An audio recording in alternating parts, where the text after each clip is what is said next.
చాలామంది students wait చేస్తూ ఉంది ఇంకా మిగిలిపోయిన JNTH 1112 బీటెక్ రిజల్ట్స్ గురించి. ఇప్పటివరకు మనం చూసుకుంటే ముందుగా 22 బీటెక్ రిజల్ట్స్ డిక్లేర్ చేశారు. ఆ తర్వాత 21, ఆ తర్వాత 32, నిన్న 31 బీటెక్ రిజల్ట్స్ డిక్లేర్ చేశారు. ఇప్పటివరకు కండక్ట్ చేసిన పోల్స్ అన్నీ కూడా మీరు చూస్తారు. ఇప్పుడు దీని తర్వాత రిజల్ట్స్ ఏం రిలీజ్ అవుతాయి, ఎలా పేపర్ వాల్యుయేషన్ ఉంటుంది, దీని గురించి కూడా చెప్తాను.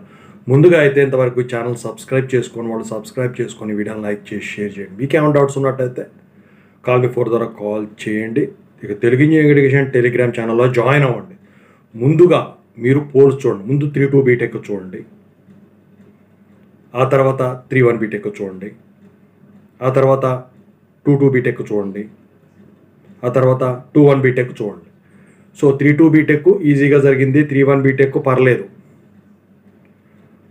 22 బీటెక్ కొంచెం హార్డ్గా జరిగింది, దాంతో పోలిస్తే 21 బీటెక్ చండాలంగా జరిగింది. ఓవరాల్గా చూసుకుంటే మనం ముందు మాట్లాడుకున్నది జరిగింది. థర్డ్ ఇయర్ పేపర్ వాల్యుయేషన్ బాగుంది, సెకండ్ ఇయర్ పేపర్ వాల్యుయేషన్ బాగాలేదు. ఓవరాల్గా పోల్ అనే కాదు, ఎక్కువ మంది ప్రాబ్లమేటిక్ సబ్జెక్ట్స్ ఫెయిల్ అయ్యారు. డా సబ్జెక్ట్, ఫ్లాట్ సబ్జెక్ట్ ఇలాంటివి కూడా చాలామంది కామెంట్లు కూడా పెడతా ఉన్నారు. మరి ఈ 1112 ఎలా ఉంటుంది? 1112 బీటెక్ పేపర్ వాల్యుయేషన్ స్ట్రిక్ట్గా ఉంటుందండి. మ్యాథమెటిక్స్ పేపర్ వాల్యుయేషన్ టఫ్ ఉంటుంది, మళ్ళీ కోర్ సబ్జెక్టులు కూడా టఫే ఉంటుంది. నెక్స్ట్ రిలీజ్ అయ్యేది ఈ ఆర్డర్ ప్రకారం చూసుకుంటే 12 బీటెక్. ఓకేనా? 12 బీటెక్ రిజల్ట్స్ వచ్చేసరికి దసరాకు ముందే రిలీజ్ అయిపోతాయండి. ఆ తర్వాత 11 కూడా రిలీజ్ అయిపోతాయి. మొత్తం కూడా మనం ఏమనుకున్నాం, ఇంతకుముందు వీడియోలో ఈ మంత్ ఎండింగ్కి రిలీజ్ చేస్తారు, లేదా అక్టోబర్ ఫస్ట్ వీక్లో రిలీజ్ చేస్తారు అనుకున్నాం. కానీ దసరా సెలవు రావడం వల్ల దసరా కన్నా ముందే కూడా ఈ ఫస్ట్ ఇయర్ రిజల్ట్స్ కూడా డిక్లేర్ చేయడానికి ప్లాన్ చేస్తూ ఉన్నారు. పేపర్ వాల్యుయేషన్ అన్నీ కంప్లీట్ అయిపోయినాయి.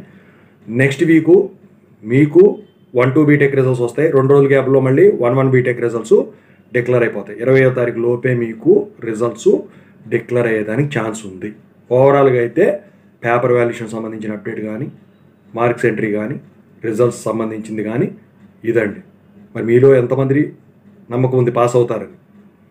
ఆన్లైన్, ఆఫ్లైన్ రెండు ఎప్పుడు స్ట్రిక్ట్గా ఉంటాయి. రాసిన వాళ్ళకి మాత్రం న్యాయం జరుగుతుంది. ఓకేనా? సో సుత్తి కొట్టి పాస్ అయిన వాళ్ళు అంటే వాళ్ళ లక్కే కది ఎక్కడ. సో ఇదండి, రిజల్ట్స్ వచ్చాక కలుసుకుందాం. Thank you so much.